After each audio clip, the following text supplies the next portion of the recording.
क्या आपको भी लगता है कि फास्टिंग करना मतलब वेट लॉस का एक अलग से तरीका होता है, या क्या आप लोगों को ऐसा लगता है कि फास्ट मतलब एक दिन का व्रत? लेकिन आपको बताते हुए चलूं कि आयुर्वेद ऐसा नहीं सोचता है। आयुर्वेद के हिसाब से फास्टिंग मतलब होता है एक तपस्या, एक तप के तरह होता है, अपने अंतर आत्मा को अर्पण करना। फास्ट का मतलब ये होता है। लेकिन किसी भी फास्ट को करने से पहले आपको ये जानना और समझना जरूरी है कि आपका बॉडी टाइप क्या है। वात, पित्त और कफ, ये 3 बॉडी टाइप्स होते हैं अलग अलग, और इनके हिसाब से ही हमें समझना होता है कि हमें किस तरीके की फास्टिंग करनी चाहिए, ताकि हम अपने तरफ से पूरा समर्पण के साथ में और फास्टिंग कर सकें। तो आज हम लोग इसी के बारे में बात करेंगे कि आयुर्वेद क्या समझाता है। राधे राधे, मैं हूं अनीता, आपकी आयुर्वेदिक न्यूट्रिशनिस्ट और आपके मन की सखी। पहली बात तो हम समझेंगे कि उपवास का अर्थ क्या होता है असल में। दूसरी बात हम समझेंगे कि वात, पित्त और कफ के हिसाब से आपका जो भी बॉडी टाइप है उसके हिसाब से किस तरीके से आपको फास्टिंग करनी चाहिए। और तीसरी बात हम ये समझेंगे, एक कहानी के जरिए इन सारी चीजों को समझेंगे जो आपके मन को जरूर से छू जाएगी और आपको एक शिक्षा भी देके जाएगी। उपवास का डीप मीनिंग समझते हैं। उपवास जो है वो 2 भाग में डिवाइड करते हैं, उप और वास। उप का मतलब होता है निकट और वास का मतलब होता है वास करना। तो इसका अर्थ हुआ कि परमात्मा के पास वास करना। तो जब हम उपवास करते हैं, जब हम फास्ट करते हैं, तो हमें सिर्फ और सिर्फ अपने खाने का या भोजन का ही त्याग नहीं करना चाहिए। इसके साथ साथ अपनी इच्छाओं का, जो वासनाएं होती है, जो क्रियाएं होती है, जो कि व्यर्थ की क्रियाएं होती है, और हमारे विचार, इन सभी जो भी चीजें हैं, इन सब का त्याग करके और फिर उसके बाद में हमें फास्टिंग करनी चाहिए। पहले समझते हैं कि वात वाले जो लोग होते हैं उनका थोड़ा सा नेचर समझ लेते हैं। वात वाले लोग बहुत चंचल होते हैं, उनको थोड़ी थोड़ी भूख लगती है, ज्यादा उनको भूख नहीं लगती है। कभी तो उनको बिल्कुल भूख नहीं लगेगी और कभी अचानक से भूख लग जाती है, तो थोड़ी थोड़ी भूख उनको लगती है। और साथ ही साथ में उनको एंग्जाइटी भी बहुत होती है, बीच बीच में उनको अचानक से एंग्जाइटी हो जाती है, वो एंग्जाइटी प्रोन होते हैं। तो इनके लिए क्या है कि एक तो लाइट मील और छोटा मील उनको लेना है, लेकिन उनको दिन में एक बार खाना जरूर खाना है। ये जो खाना है ये आप दोपहर के समय जरूर से अपने व्रत में इंक्लूड करिए। साथ ही साथ में इनको ध्यान रखना है कि जब ये अपना खाना खाते हैं तो उसमें घी जरूर से इंक्लूड करें। घी इनको ग्राउंडेड रखता है और इनके लिए बहुत अच्छा है। कच्ची चीजें, सूखी चीजें और बहुत देर के बाद में कुछ खाना, ये सारी चीजें इनको अवॉइड करनी है, क्योंकि इन चीजों से इनके और ज्यादा वात बढ़ेगा और फिर वात से रिलेटेड जो भी प्रॉब्लम्स है वो इनको फास्टिंग के टाइम में बहुत सताएंगी। इनको ये चीज का ध्यान बहुत रखना जरूरी है कि जो ये खाना खा रहे हैं या फिर जो लिक्विड्स इनको पूरे दिन लेते रहना है, फ्लूइड्स इनको इंक्लूड करना है अपने व्रत में, तो ये फ्लूइड्स में जीरा और अजवाइन का वार्म वाटर इनको जरूर से पूरे दिन इंक्लूड करना ही चाहिए। ये इनके लिए बहुत अच्छा होता है। मंत्र, जब ये फास्टिंग करते हैं तो कौन सा मंत्र इनके लिए प्रभावशाली होता है? ओम वायव्ये नमः। इसका अर्थ होता है कि जितनी भी मेरे शरीर में वात है यानी कि वायु है, वो मेरे शरीर में बिल्कुल बैलेंस हो जाइए और मुझे अच्छा स्वास्थ्य प्रदान करिए और मेरे शरीर में शांति का प्रवाह पैदा करिए। तो इसीलिए इनके लिए ये मंत्र बहुत अच्छा होता है। पित्त प्रकृति वाले लोगों की अग्नि बहुत तेज होती है, अच्छी बात है ये, लेकिन अग्नि अगर तेज है तो इसका मतलब समझ लीजिए कि कहीं ना कहीं आप जब फास्टिंग करने जा रहे हैं तो वो आपके इरिटेशन भी पैदा कर सकती है अग्नि, हाइपर एसिडिटी भी पैदा कर सकती है और इससे आपकी तकलीफ बढ़ सकती है। तो पित्त वालों को जब वो लोग फास्ट करने का सोचते हैं तो उनको ज्यादा से ज्यादा ध्यान देना है अपनी कूलिंग के ऊपर, यानी अपने शरीर को ठंडक पहुंचाने पे ध्यान देना है और साथ ही साथ में शांति पहुंचाने पे ध्यान देना है। तो उसी तरीके का आहार उनको लेना चाहिए। सबसे पहला आ जाता है डाब, कच्चे नारियल का पानी, डाब का पानी, coconut water, raw coconut water. दूसरी चीज आ जाती है रोज इन्फ्यूज्ड वाटर, यानी कि गुलाब से बना हुआ पानी उनको लेना चाहिए, ये उनको कूलिंग प्रदान करता है।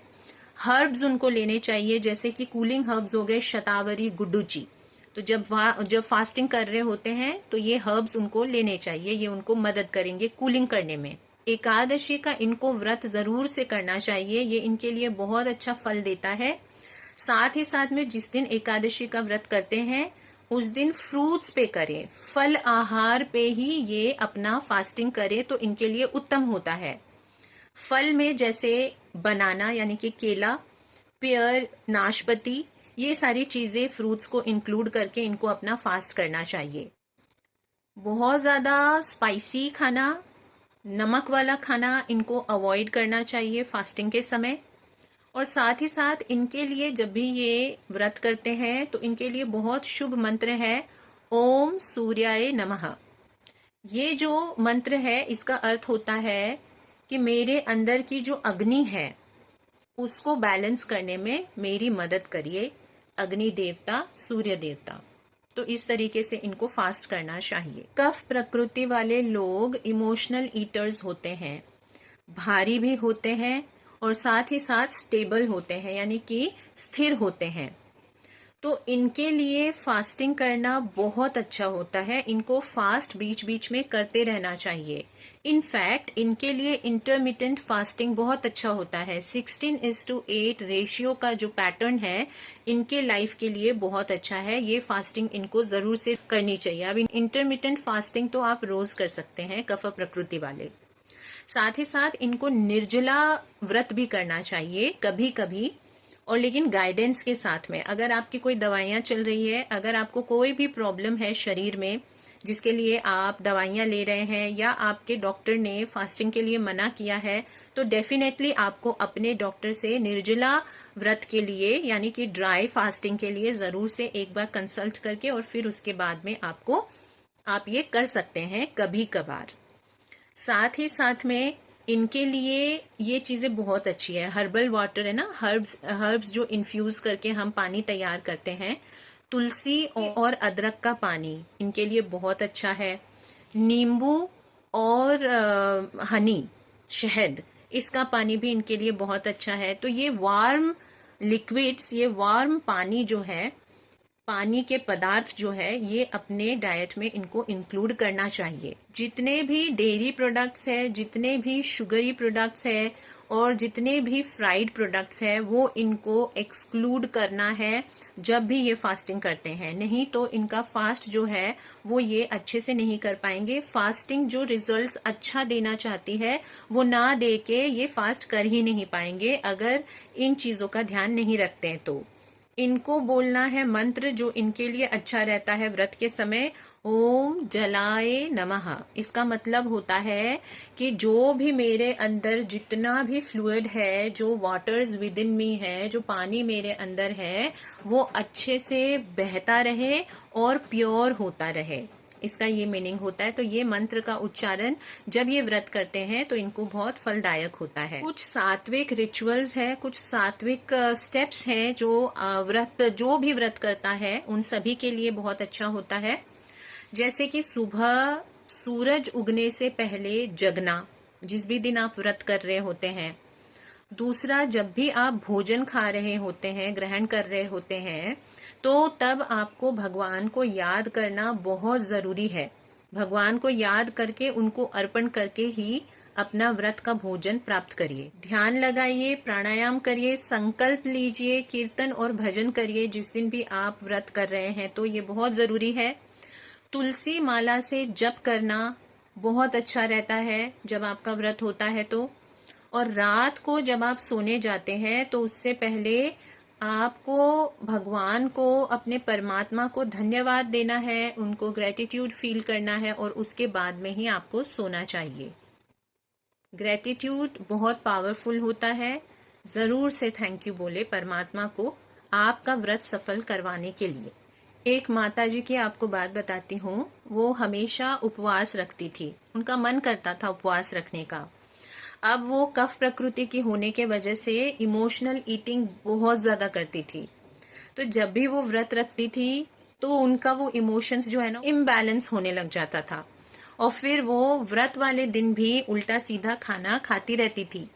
व्रत फॉलो भी करना है और भूख भी बहुत लग रही है, तो वो खा तो लेती थी उल्टा पुल्टा चीजें, और उसके बाद में दूसरे दिन वो गिल्ट में रहती थी कि मैं किस तरीके से इस चीज को कंट्रोल करूं। मैं व्रत तो करती हूँ लेकिन फिर भी ना तो मुझे सत्व का एहसास होता है, ना मुझे इससे कोई बेनिफिट मिल रहा है, और मेरा वजन तो बढ़ता जा रहा है।